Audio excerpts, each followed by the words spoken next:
इथं मतदान आहे ना? हा? मतदान इकडे आहे ना? आहे. आहे ना? मम्मी पप्पा सर्वांचं? सगळ्यांचं. अरे वा वा वा. महाराष्ट्र नवनिर्माण सेना, मी शाखाध्यक्ष इकडचा. खूप तळमळीचे रिक्वेस्ट करायला आलोय तुला.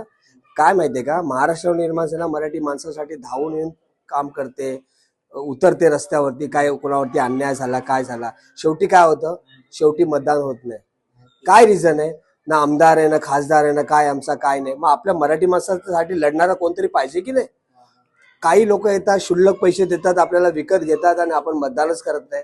आता राज साहेबांनी अभिजित देसाई ड मध्ये त्यांना उभं केलंय. ते क्वालिफाईड पर्सन आहे, इंजिनियर पर्सन आहे. यांनी समाजसेवेची भरपूर कामं केली आहे. त्यांनी करोना काळामध्ये बी भरपूर कामं केली आहे. तर यावेळेस तुम्हाला ड मध्ये अभिजित देसाईंना निवडून आणायचंच आहे. ड मध्ये ससाने साहेब आहे, आपल्या या दोन ताई आहे आणि अभिजित देसाई आहे. त्या यावेळी नक्की तुम्ही ते पॅनल निवडून आणा. दोन्ही ठाकरेंची युती झाली आहे, त्याचा फायदा पुरा महाराष्ट्राला होईल, मराठी माणसांना होईल.